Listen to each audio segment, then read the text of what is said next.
दोस्तों, आपका स्वागत है हमारे चैनल धार्मिक ज्ञान में। अगर आप चैनल पर नए हैं तो कृपया सब्सक्राइब करें। नम शिवाय। जय भोलेनाथ। भोलेनाथ की कृपा आप और आपके पूरे परिवार पर सदैव बनी रहे। दोस्तों, बहुत समय से आप लोगों के प्रश्न आ रहे हैं कि शाम की पूजा का सही समय क्या होता है। शाम को दीपक जलाना चाहिए और दीपक जलाते समय किस नियम का पालन चाहिए। यदि हम शाम को दीपक जलाते हैं तो क्या हमें स्नान करना जरूरी है, मतलब शाम की पूजा बिना स्नान किए कर सकते हैं या नहीं कर सकते हैं, और शाम को घर में कितने दीपक प्रज्वलित करने चाहिए, कहां कहां दीपक प्रज्वलित करना चाहिए, दीपक जलाने का मंत्र क्या होता है, घर की परेशानियों को दूर करने के लिए और किसी विशेष मनोकामना को पूर्ण करने के लिए दीपक किस प्रकार से प्रज्वलित करना चाहिए। तो आज की जो वीडियो है पूरी तरह से संध्या वंदन पर आधारित है। शाम के समय जो आप संध्या वंदन करते हैं, पूजा आराधना करते हैं, दीप प्रज्वलित करते हैं, वो किस प्रकार से आपको करना है, किस नियम का पालन करना है। मतलब आज की वीडियो पूरी तरह से आपके प्रश्नों पर आधारित हैं, जिनका उत्तर मैं आपको शास्त्रों के अनुसार देने का पूरा प्रयास करूंगा। तो वीडियो को पूरा अवश्य देखिए। तो सबसे पहले बात करते हैं कि संध्या दीपक प्रज्वलित करने से पहले, मतलब शाम को पूजा करने से पहले क्या स्नान करना है। देखिए, शास्त्रों के अनुसार पूजा में शुद्धता जरूरी होती है। तो जब हम सुबह पूजा करते हैं तब तो स्नान करना अत्यंत जरूरी होता है। सुबह बिना स्नान की पूजा नहीं करना चाहिए, किंतु शाम की पूजा आप हाथ पांव धोकर भी कर सकते हैं। जरूरी नहीं है आप स्नान करें। अब देखिए, आप चाहे तो वस्त्र भी बदल सकते हैं या फिर आप केवल हाथ पांव धोकर कुल्ला करके भी पूजा कर सकते हैं। आप जैसे कि आपको शाम के समय पूजा करनी है तो दिन में भी आप शुद्धता का ध्यान रखें। जैसे कि आप जब भी टॉयलेट जाते हैं, बाथरूम जाते हैं, तब उस समय शुद्धिकरण अवश्य कीजिए, अवश्य करना चाहिए। हर बार जब आप बाथरूम जाते हैं तो यदि आप दिन भर शुद्धिकरण का ध्यान रखते हैं तो शाम के समय बिना स्नान किए भी केवल हाथ पांव मुंह धोकर भी पूजा कर सकते हैं।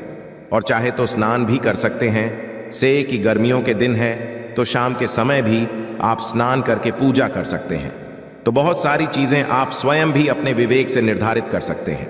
और अगला प्रश्न है आपका कि शाम की पूजा में दीपक के समय जलाना चाहिए। तो देखिए, शाम को जो पूजा का समय होता है वो धूली बेला का समय होता है, प्रदोष काल का समय होता है।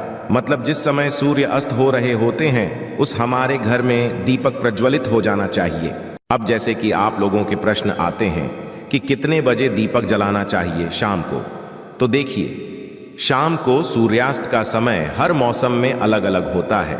कभी जैसे कि सर्दियां चल रही होती है तो 5 बजे भी सूर्यास्त हो जाता है, 5:30 बजे तक सूर्यास्त हो जाता है। और अभी जैसे ही गर्मियों का मौसम है तो 6:30 बजे, 7 बजे ऐसे ही सूर्यास्त का समय होता है। कई बार 7:50 भी बस जाते हैं। गर्मियों में तो प्रत्येक मौसम में सूर्यास्त का समय अलग होता है, इसलिए एक सही समय बताना है कि इसी समय आप दीप प्रज्वलित करें। यह तो बहुत मुश्किल होगा और यह ठीक भी नहीं होगा। एक ही समय पर हर बार हम दीप प्रज्वलित नहीं कर पाएंगे, इसलिए संध्या काल का ध्यान रखिए।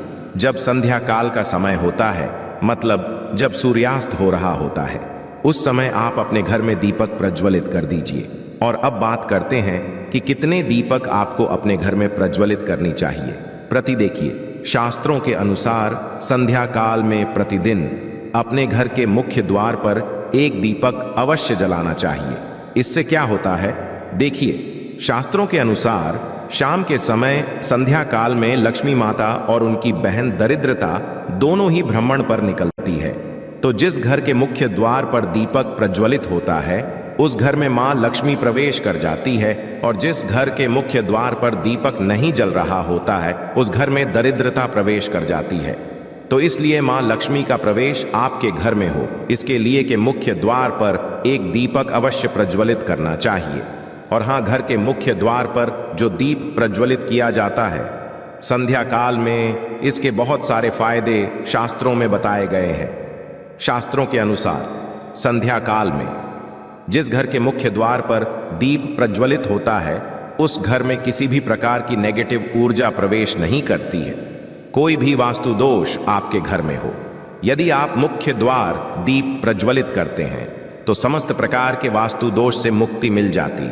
और यदि आपके घर में पितृदोष है जिसकी वजह से परेशानियां आपके घर में बनी हुई हैं तो घर के मुख्य द्वार पर जो हम दीप प्रज्वलित करते हैं, इससे घर का पितृदोष भी समाप्त हो जाता है।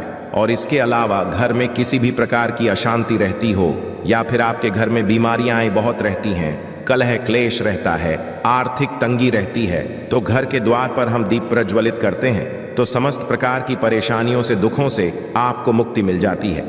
इसलिए घर के मुख्य द्वार पर दीप प्रज्वलित करना अत्यंत जरूरी होता है। तो शास्त्रों के अनुसार घर के मुख्य द्वार पर एक दीपक अवश्य ही होना चाहिए। और बात करें दूसरे दीपक की, तो दूसरा दीपक आपको अपने घर की तुलसी के पास प्रज्वलित करना चाहिए। शास्त्रों के अनुसार यदि शाम के समय संध्या काल में तुलसी की जड़ के पास अंधेरा रहता है तो ऐसे घर में दरिद्रता का स्थायी बांस बन जाता है। और जिन घरों में के समय तुलसी के पास दीप प्रज्वलित किया जाता है, ऐसे घर में स्थिर लक्ष्मी का वास होता है। श्री हरि विष्णु सहित महालक्ष्मी ऐसे घरों में वास करती है। तो प्रयास करना चाहिए कि शाम के समय तुलसी के पास एक दीपक अवश्य प्रज्वलित करें। बात करें अगले दीपक की, तो शाम के समय अपने घर के ईशान कोर में, मतलब जहां पर भी आपने अपने घर का मंदिर बनाया हुआ है, उस स्थान पर घर के मंदिर में एक दीपक अवश्य प्रज्वलित कीजिए। तो 3 तक आपको प्रतिदिन अवश्य प्रज्वलित करने चाहिए। और यदि आप तीनों दीपक प्रतिदिन प्रज्वलित करते हैं तो विश्वास रखिए, आपके घर की बहुत सारी परेशानियां स्वतः ही समाप्त हो जाती है। और अब बात करते हैं अगले प्रश्न के बारे में, जो आप लोगों के हमेशा प्रश्न आते हैं कि दीपक किस चीज से प्रज्वलित करना चाहिए, सरसों का तेल डाल सकते हैं या नहीं, या फिर तेल का प्रयोग करना चाहिए, या फिर शुद्ध घी का, गाय के घी का, किस चीज से हम दीपक प्रज्वलित करें। तो देखिए, शास्त्रों के अनुसार सरसों के तेल का दीपक हर जगह प्रज्वलित नहीं करना चाहिए। सरसों का तेल कड़वा तेल कहा जाता है। इस तेल को हम प्रज्वलित करते हैं शनिदेव के लिए, शनिदेव के निमित्त। यदि आप दीप दान करते हैं शनिवार के दिन तो आपको सरसों तेल का दीपक प्रज्वलित करना चाहिए। और आप चाहे तो जैसे कि पीपल का पेड़ होता है, वहां पर भी सरसों के तेल का दीप प्रज्वलित कर सकते हैं। या फिर भैरव देवता होते हैं, उनके लिए भी सरसों तेल का दीपक प्रज्वलित किया जाता है। इसके कहीं पर भी सरसों तेल का दीप प्रज्वलित करने की बात शास्त्रों में नहीं कही गई है। शास्त्रों के अनुसार घर में ज्योति प्रज्वलित किया जाता है या किसी भी देवता के निमित्त जो हम दीप प्रज्वलित करते हैं, उसमें गाय का घी डालकर ही प्रज्वलित करना चाहिए। अब देखिए, ऐसे समय में जबकि गाय का शुद्ध घी नहीं मिल पाता है, तब हमें क्या करना चाहिए? तब आपको गाय के घी के नाम पर जो भी घी मिल जाता है या फिर शुद्ध घी मिल जाता है, उसका प्रयोग कर सकते हैं। या आप चाहे तो तिल के तेल का दीप प्रज्वलित कर सकते हैं।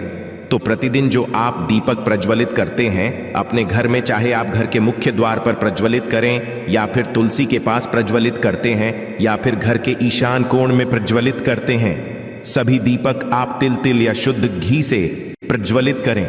और हाँ, जब आप दीपक प्रज्वलित करते हैं, जैसे कि मुख्य द्वार पर जो दीप प्रज्वलित करेंगे या फिर तुलसी के पास जो दीप प्रज्वल करते हैं या फिर घर में भी जो दीप प्रज्वलित किया जाता है, तो ध्यान रखना चाहिए, एक चीज का कभी भी दीपक को सीधे जमीन पर नहीं रखा जाता है। तो दीपक रखते समय प्रतिदिन दीपक के नीचे थोड़ा सा आप चाहें तो चावल रख सकते हैं या फिर आप चाहें तो थोड़े से पुष्प रख सकते हैं। और हाँ, यदि आप दीपक के नीचे चावल रखते हैं तो इस बात का आपको ध्यान रखना है कि अखंडित चावल होनी चाहिए, क्योंकि ऐसा माना जाता है कि यदि टूटे हुए चावलों का प्रयोग हम पूजा में करते हैं, किसी भी प्रकार से, चाहे दीपक के नीचे रख कर करते हैं या फिर अक्षत के स्वरूप में करते हैं, तो इससे घर में दरिद्रता आती है। इसलिए अखंडित चावल होने चाहिए। यदि आप दीपक के नीचे रखते हैं तो, और जैसे कि कई लोगों के प्रश्न आते हैं कि प्रतिदिन जो दीपक के नीचे हम चावल रखेंगे तो उस चावल का अगले दिन क्या करना चाहिए? तो अगले दिन वो चावल उठाकर आप पक्षियों को डाल दीजिए, पक्षी उसे खा जाते हैं। और घर में जो आप ईशान कोण में दीप प्रज्वलित करते हैं, मतलब घर के मंदिर में जो दीपक प्रज्वलित किया जाता है, उस दीपक को आप किसी पात्र में भी रख सकते हैं। जैसे कि एक छोटी सी प्लेट ले लीजिए, उसी प्लेट में दीपक रख दीजिए और उस दीपक को हम प्रज्वलित करते हैं। मतलब घर के मंदिर में जो दीपक प्रज्वलित करेंगे वो आप किसी पात्र में भी रख सकते हैं, किंतु सीधे जमीन पर आपको कोई भी दीपक नहीं रखना है। इस बात का ध्यान रखिए। और आपका अगला प्रश्न है कि शाम की पूजा करते समय किस मंत्र का जप करना चाहिए? दीप प्रज्वलित करते समय दीप जलाने का मंत्र क्या होता है? तो देखिए, दीप जलाने का मंत्र मैं आपको बता देता हूं। आप यदि जप सकते हैं तो अवश्य जपिए, किंतु यदि आप ये मंत्र नहीं भी जा पाते हैं तब भी शाम के समय जब आप दीपक प्रज्वलित करते हैं उस समय आप किसी भी मंत्र का जप कर सकते हैं। जैसे कि आप चाहे तो माता रानी के किसी मंत्र का जाप कर सकते हैं, आपके कोई इष्ट देवता हो तो उनके मंत्रों का भी जप कर सकते हैं। दुर्गा चालीसा का, हनुमान चालीसा का पाठ करते हुए भी आप दीप प्रज्वलित कर सकते हैं। मतलब देखिए, जरूरी नहीं है कि आप दीपक जलाने वाला मंत्र ही पढ़ेंगे, किसी भी मंत्र को पढ़कर आप दीप प्रज्वलित कर सकते हैं, संध्या वंदन कर सकते हैं। क्योंकि देखिए, शास्त्रों में कहा गया है कि मौन रहकर कभी भी पूजा नहीं करनी चाहिए। जो भी कर्म होते हैं वो मंत्रोच्चारण के साथ ही संपूर्ण किए जाते हैं, इसलिए मंत्रोच्चारण जरूरी है। कोई भी मंत्र जपते हुए आप पूजा कर सकते हैं, संध्या वंदन कर सकते हैं, किंतु दीपक जलाने का जो शास्त्रों के अनुसार मंत्र है वो मैं आपको बता देता हूं, ध्यान से सुनिए। मंत्र है शुभम करोति कल्याण, आरोग्य धन संपदा, शत्रु बुद्धि विनाशाय। अब दीपिका या नमो स्तुति दीपों ज्योति परम ब्रह्मा दीपो, ज्योति जनार्दन आदि को हरतु में पापन संध्या नमोस्तुते।